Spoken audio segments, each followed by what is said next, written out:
The Gateway brings you the day's news each weekday from around the St. Louis region and the state capitals in Jefferson City. Our schools are accredited. We don't need this bill. And Springfield. How many more years must pass before lawmakers see time is of the essence? I'm Abby Larico. Join me each weekday for The Gateway on the STLPR app or wherever you get podcasts. From St. Louis Public Radio. This is Politically Speaking. The 2026 Missouri legislative session is less than a month away. Lawmakers will come back to Jefferson City with new and returning priorities. One thing returning, at least for Senate Democrats, is disagreements over how the 2025 Missouri legislative session ended, with Senate Republicans cutting off debate over two voter-approved issues. Senator Maggie Nurrenbern is returning for her second year in the Missouri Senate. She says despite how last session ended, it is important that the Senate stay a chamber where negotiations can happen. Nurrenbern also discussed her predictions for the upcoming budget and the education legislation she would like to see passed this session. Let's hit the music.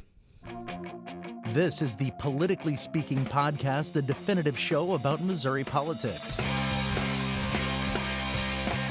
Let's go back to some of those policies, to that peace and prosperity that we had some 4 to 5 years ago. Everywhere is Democrat country once this Democrat's been there. There are a lot of things in Washington that are very bipartisan, including some bills that I've already gotten passed. And I think it works best when you can see both sides, but you have to pick one, and I firmly align with the Republicans. But certainly I think if she's running against one of the crazy dudes, certainly it's going to be a lot easier.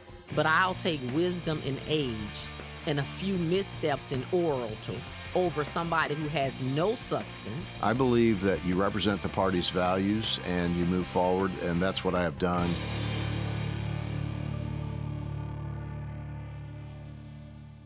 Welcome to Politically Speaking. I'm your host, St. Louis Public Radio's State House and Politics reporter, Sarah Kellogg. Joining me via Zoom in St. Louis, in the St. Louis area, he is St. Louis Public Radio's political correspondent, Jason Rosenbaum. And joining us via Zoom in the Kansas City area, she is the senator for the 17th District, which includes parts of Kansas City, Maggie Nurrenbern. Hi, Senator. Thank you so much for joining us. We have a lot to ask, so we're going to get right into it. It's kind of as a reflection, what has 2025 been like for you politically? Whew, it has been something.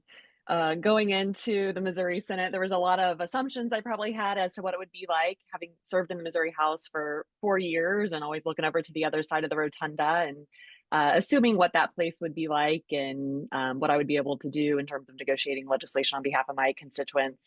And while I would say probably the first 4 months of my term in the Senate went much like I anticipated, May and then the two extraordinary sessions were left much to be desired. Yeah, from covering last year after years of a lot of Republican infighting in the Senate, it really looked like the Senate was functioning a lot more with more negotiating and less grandstanding. But then those last 2 weeks happened. That's when the House ended up not passing a capital improvements bill. And then the Senate used what's known as a previous question on measures targeting voter-approved abortion and paid sick leave measures. What happened there? What I can say, it was just incredibly frustrating to see the power of the Missouri Senate dwindle into the hands of just a couple of senators and specifically Senate leadership. I can say we as Senate Democrats were at the table every step of the way, truly until the last minutes before they decide to cut off debate. And we gave it our all. I think that is our job as senators, to continue to work, to continue to negotiate. We certainly were doing that. And it was really, really frustrating. I think going in to the Senate with many of my colleagues who have served in the House, I really was hoping that they would step up and assume the role of senators, and recognizing that it serves all of us well, it serves our state and our constituents well, when we're willing to come to an agreement. And unfortunately, none of that happened. And we turned the Missouri Senate back into quite frankly, a lower version of the House. I can't even see a House 2.0. When we looked at the special sessions, they even changed the rules. Republicans changed the rules to give House members essentially more power than senators. And that was maddening to see, Sarah. How do you think the fact that PQs, which is the term that Missouri legislative obsessives use to describe a maneuver that breaks filibusters, the fact that it was used so often, how do you think that's going to change the way the Senate operates going forward?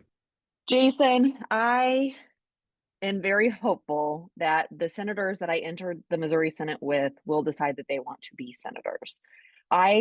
As many of us have served in the House, I don't know why anybody would want to go back to being a House member. As you all know, thousands of bills get filed every single year. And, just try to fathom if every single one of those were to become law.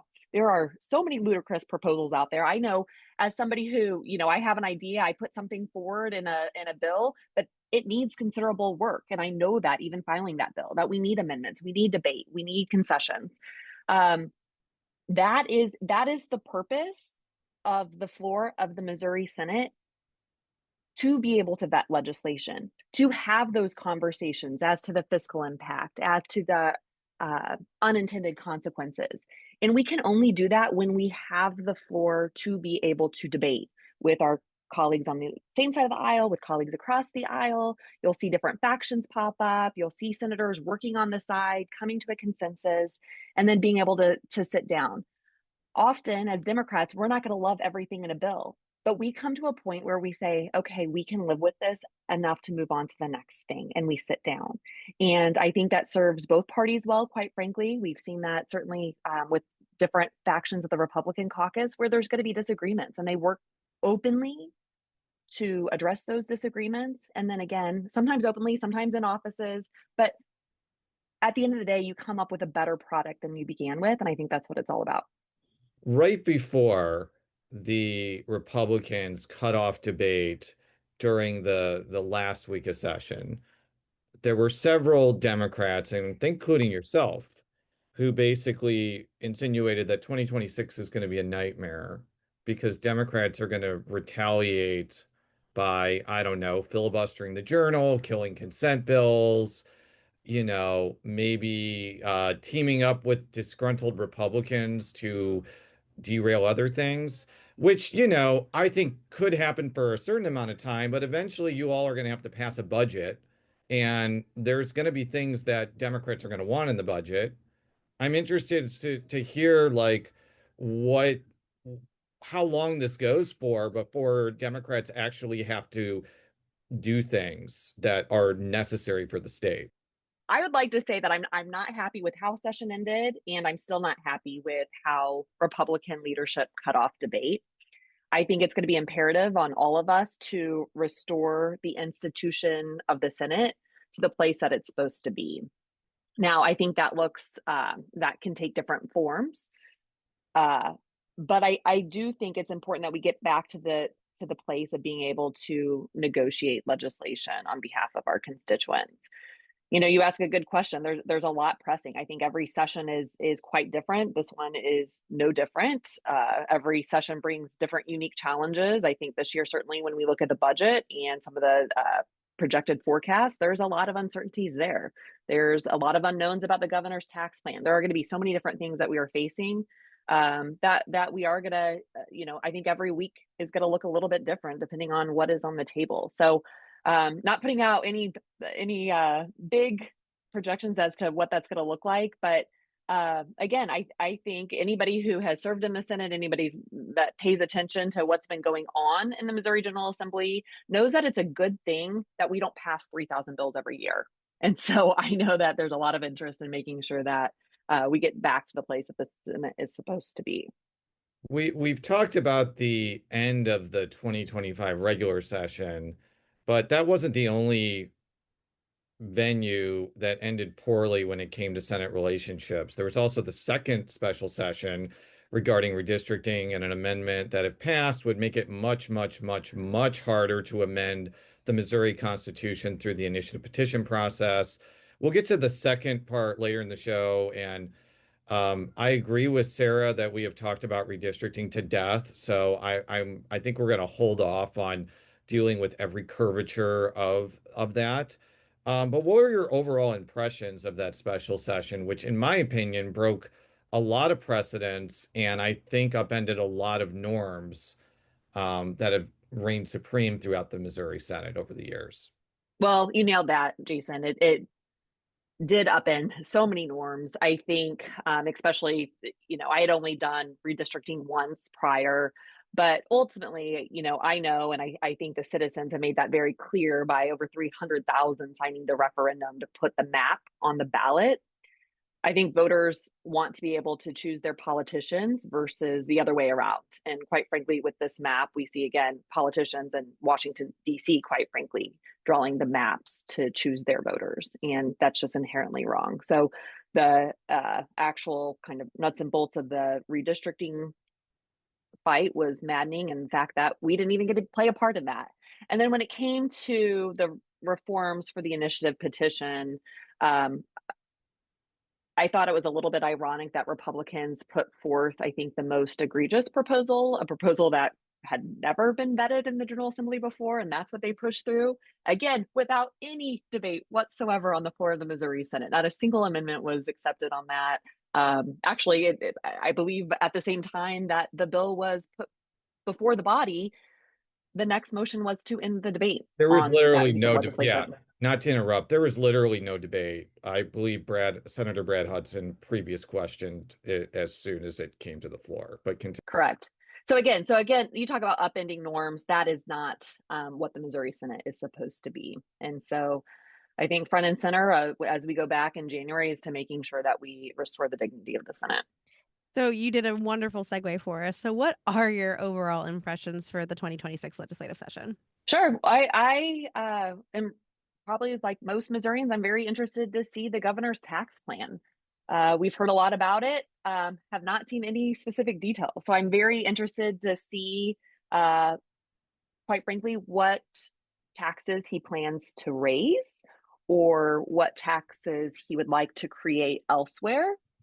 I definitely support real relief for Missourians who are struggling right now. I think like anybody who's gone to the grocery store recently, who has been doing their holiday shopping, we are all recognizing that prices have increased significantly based on the Republican tariffs, and we need real relief.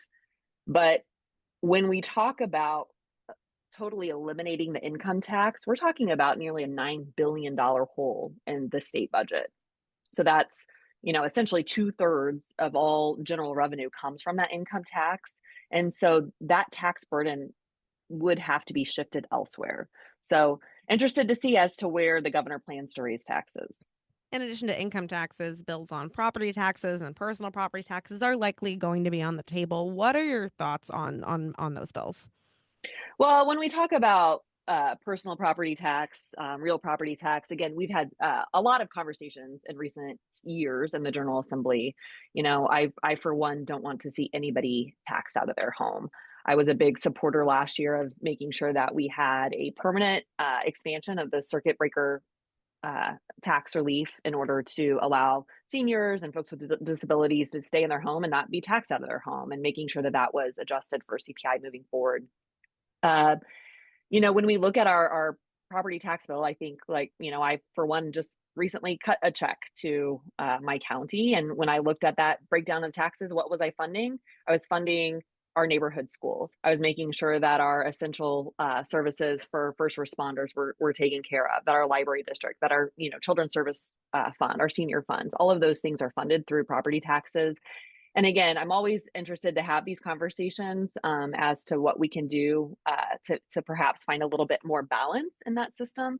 But I think, bottom line, Sarah, one of the things that I would really like to see is making sure that our tax structure is a little bit more reasonable, that we're not simply paying or balancing our budget on the backs of working families. And quite frankly, that has been essentially the proposal from Republicans in recent years. Working Missourians, middle-class taxpayers seem to be bearing more and more brunt of our taxes, while again, the wealthiest corporations are paying less. And we saw that again with the proposal that came out last year with what ultimately passed with the elimination of the capital gains tax.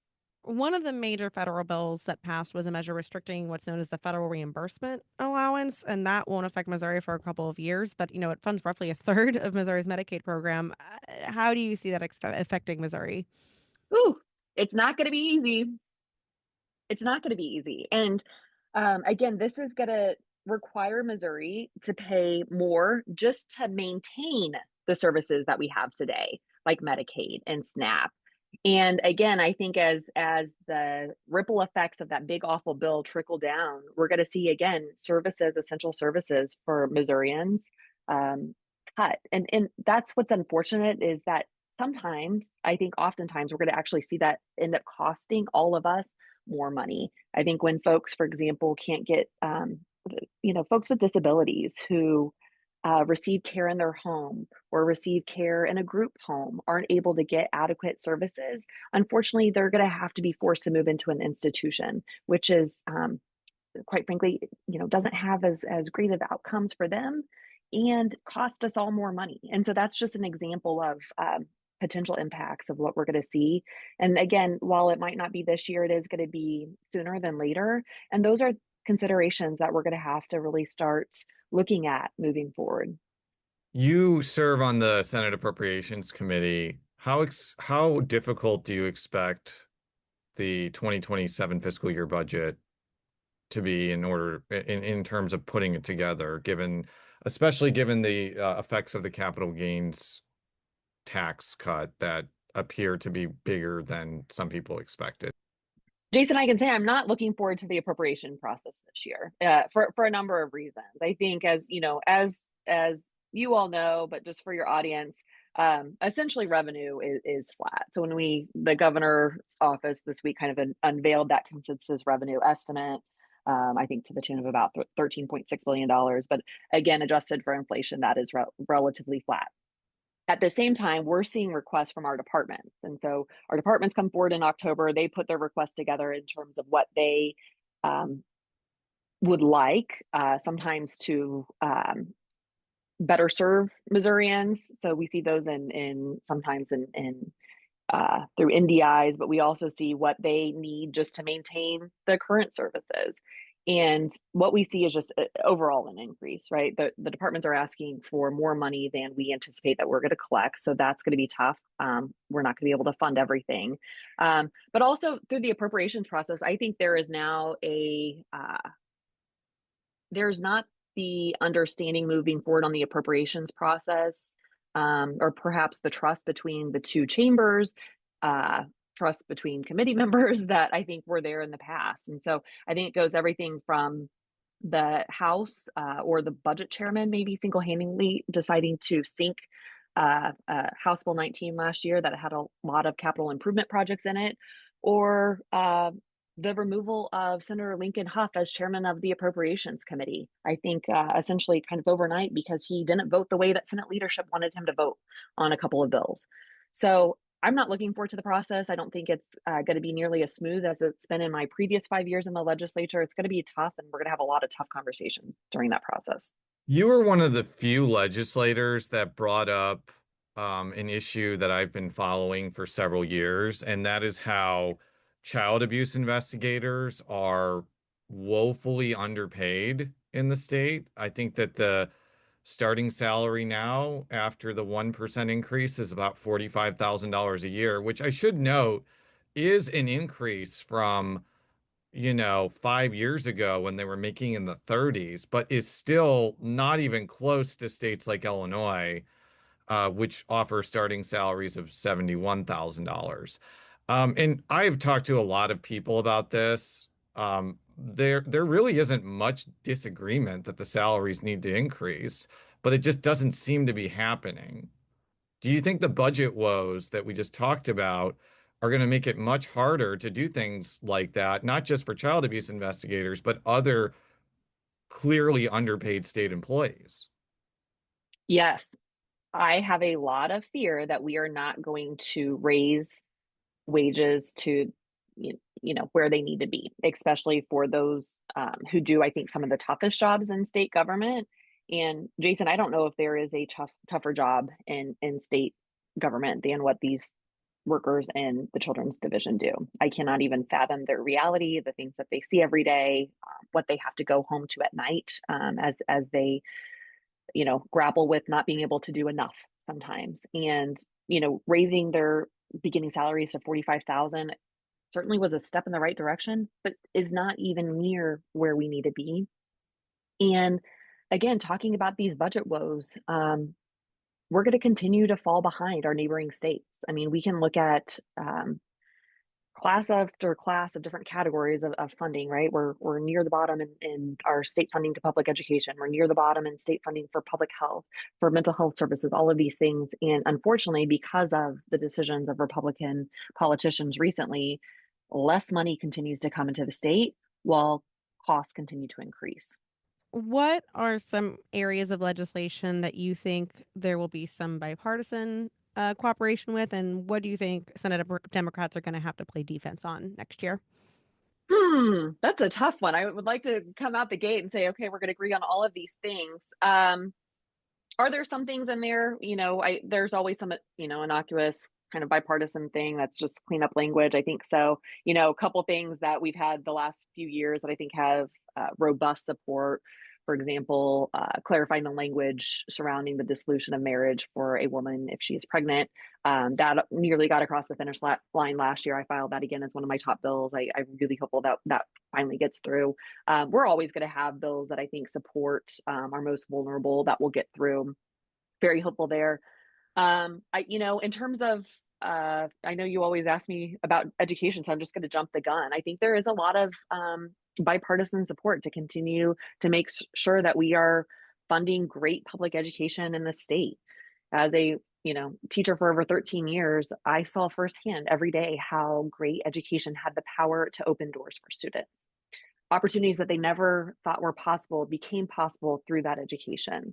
And I've been so grateful for the relationships that I formed with members from my party, from across the aisle, from the most rural Republican, who come to the table to say we've got to do better and continue to ensure that all students have opportunities for this great education. So while sometimes that means that we're playing defense against certain things, whether it's the further privatization of funding of schools through the voucher program or through hitting the brakes on the open enrollment proposals out there. Education's an evergreen topic, and again, I think more often than not we find space for bipartisan support. So we will talk education, but we need to take a quick break first, but we'll be right back. If you have a smart speaker, you have access to the entire world of NPR and St. Louis Public Radio. All the latest news and all the captivating stories. Activate our voices with yours by telling your smart speaker to play St. Louis Public Radio. And we're back on Politically Speaking. Our guest today is State Senator Maggie Nurrenbern, who represents the 17th Senatorial District, which includes parts of Kansas City. I kind of left a cliffhanger on education. Let's get right back into it. It feels wrong having you on this podcast and not talking extensively about education. What are some priorities that you're hoping will pass this year? I really hope that we fully fund the foundation formula. Again, that was something that came out of the Senate Appropriations Committee with bipartisan support. It came out of the committee unanimously, and we were able to fully fund the formula despite the governor putting forward a recommendation that underfunded the formula, but to the tune of about $300 million. Very hopeful that we go and make sure that we have the full funding for our neighborhood schools so they can continue to serve our communities, as well as that transportation categorical. That's another important piece. Schools have to provide transportation. And so making sure that they have the resources to do that. That doesn't require them to take out of other areas like after school programming, for example. There's been some, I think, really great proposals out there to fully fund lunch programs and making sure that that's not a barrier for any family or any school to have to administer. So there's some cool stuff out there. One of the things that I really have enjoyed working with Senator Joel Carter on and members of the House on as well. Former Representative Paula Brown was really front and center in these conversations, is the Educational Freedom Act, which gives schools a lot more leeway to get away from the burden of the annual testing. And anybody who has kids in school know that, when they start testing there in third grade, it kind of sucks the love of education out of them a little bit. And I think there's a lot to be desired with our MAP test, our annual assessments, as well as our end of course exams for high school students. And I really hope that we can go back while, we still want to see schools are educating students to their full potential and making sure that we have accreditation in place, making sure that they're meeting certain metrics. I think the burden of testing is forcing so many teachers out of the classroom, quite frankly. Teachers today don't have the autonomy to be able to practice their craft and really teach. And despite what anybody says today, teachers are still forced to teach the test because they know that so much is tied to that testing, um, measurement, to those APRs when they come out at the end of the year. So I'm hopeful that we can continue to work to support educators so ultimately that they can be the best teacher possible. We say this a lot. I know, Commissioner Carl Esslinger will say it today. There's no more important metric to a student's success than that teacher that's right in front of them. And we want to make sure that we continue to support great teachers being in all of our classrooms. One of the other things that passed this year was $50 million in, I think, general revenue to the state treasurer's office for the state's private school voucher program. This year, Treasurer Vivek Malik wants $100 million, according to the Post-Dispatch. What are your thoughts on that getting through the process, given that we have already established that it's going to be a challenging budget year? Well, first, Jason, I still do not believe that money is constitutional. We obviously have lawsuit pending on that right now. It's unconstitutional to use public dollars for private schools, and that's what that appropriation did. So, really hopeful that we'll see that play out in the court, and hopefully tell the General Assembly that they cannot appropriate general revenue for that purpose. I've talked to so many constituents about this and Missourians from across the state. And bottom line is Missourians believe that public dollars belong in public schools. I'm very concerned about the further privatization of public schools. Recently, I was in Washington, D.C. with education leaders from across the country, and different lawmakers. I remember talking with one lawmaker from Arizona, and she goes, "Let's talk vouchers." And here's a cautionary tale. These schools that are receiving vouchers will just continue to raise their tuition. They're not going to tell you how students are doing. They're not going to, show any proof that they're improving educational outcomes. But you know what it is going to do? It's going to continue to cost taxpayers more and more money every single year. We've seen that play out in Arizona. We've seen that play out in Indiana. And Missouri's just trying to, continue this broken path. I think a lot of people are concerned about privatization of public education, and that's what this is. You also mentioned the school foundation formula. How confident are you that it will be fully funded this year? I'm hopeful. I don't want to say that, that I'm certain by any means that it is going to be fully funded, but I am hopeful. Again, that's something that came out of our appropriations committee last year unanimously. Even with the new appropriations chair, Rusty Black, at the helm, I think he was a public school teacher for his entire career. And I'm very hopeful that he'll see the need and the importance of fully funding that formula. So we will see. That's a huge hit. When you break those numbers down, if the General Assembly decides not to fund it, that's a huge hit to every single school district across the state. And again, real impact. They have to make real decisions as to what classes they're going to have to cut, or what classes they're going to have to combine, or how large class sizes are going to be. And that's, again, all to the detriment to the students that they are there to serve. You mentioned open enrollment. That's made its way through the House the last couple of sessions, only to kind of grind to a halt in the Senate. Are you expecting a similar scenario this year? Or what are your thoughts on open enrollment? I haven't had any conversations with colleagues over the interim about open enrollment. Again, I anticipate that it's kind of an evergreen topic, that it's going to be there, that we're going to see it again. But there's been a lot of opposition to this as well. And again, I'm curious as to if this goes forward first before the foundation formula. I think there's a lot of what I would really like to see in terms of conversations over, school district consolidation. I really hope that the General Assembly puts forward some carrots for schools to combine resources, perhaps, instead of just the stick approach. And I feel like open enrollment is just it would really force that school consolidation faster than many communities would want. I don't think, Sarah, it's a good thing in any area for a kindergartner to be on the bus for 2 hours. But unfortunately, in some rural areas, that would be the reality. And so I'm hoping that, the state can put forward some incentives that would encourage school districts to consolidate some resources, but to do it, again, by that local decision as to how best to proceed versus the state coming in and saying, here's the reality. Here in my area, we already do a lot of things where we share resources. In the North Kansas City School District, we're really proud to be members of the Northland Career Center, or the new Northland Workforce Development Center, where all the school districts come together to provide really great career technical education for students. That's an area where we can share resources.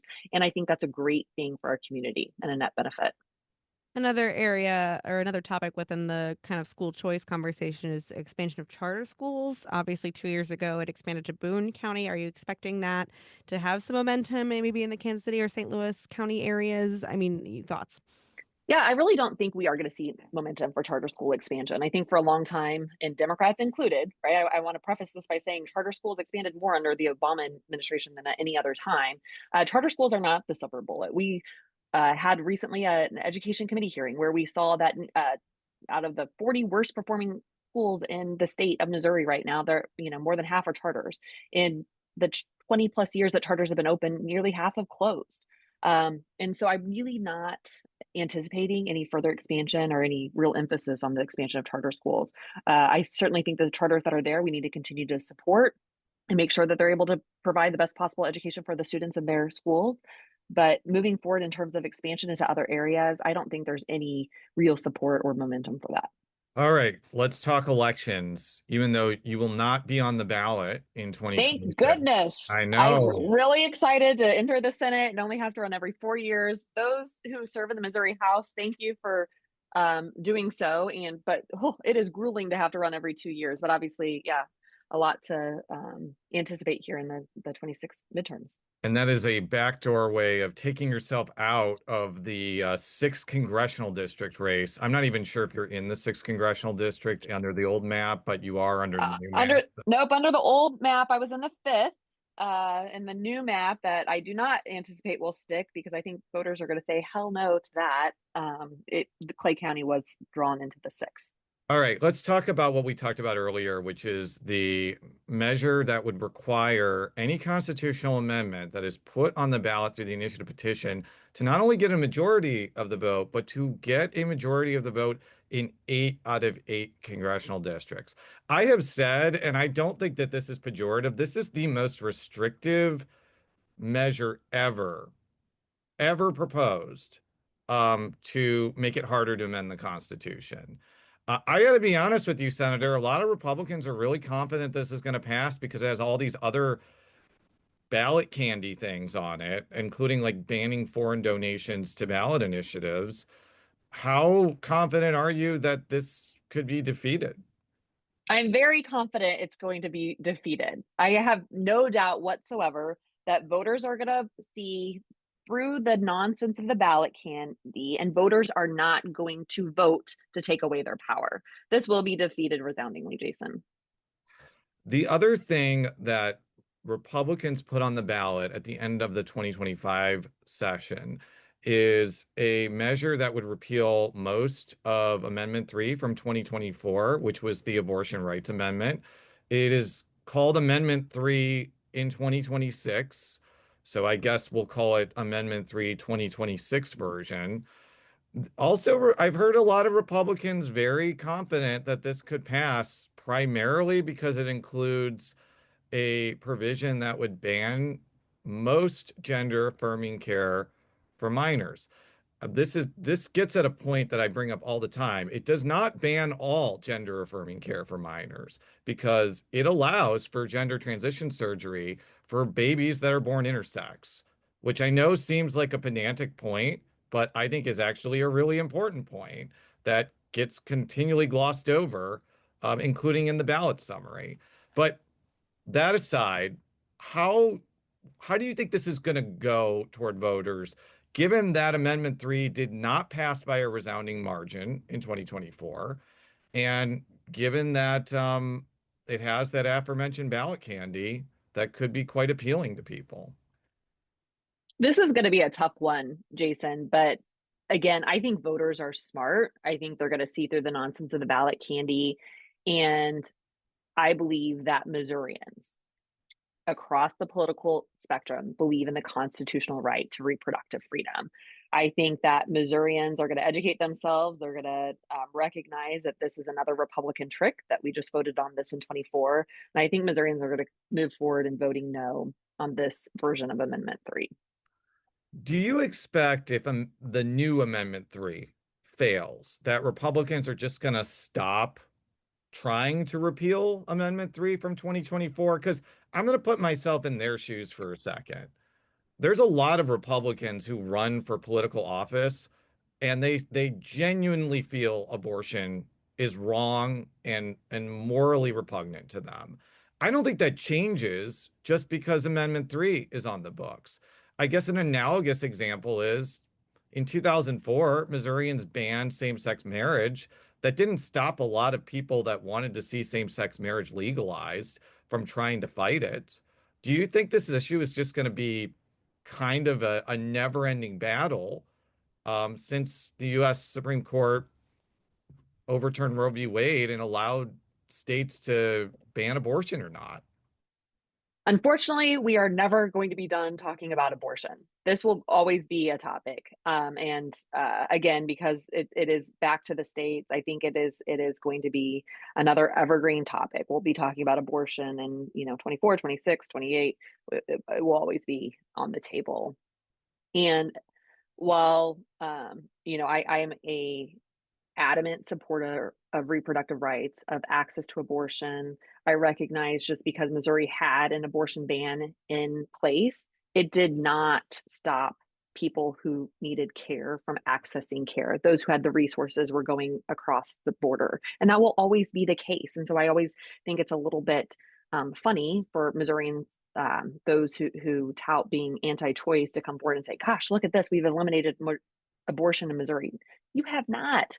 People are just figuring out other ways to get care, unfortunately, sometimes to the detriment of their own health.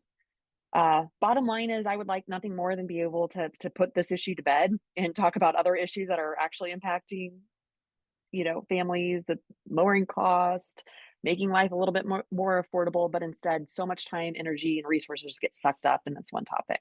Going to closer to home, so to speak.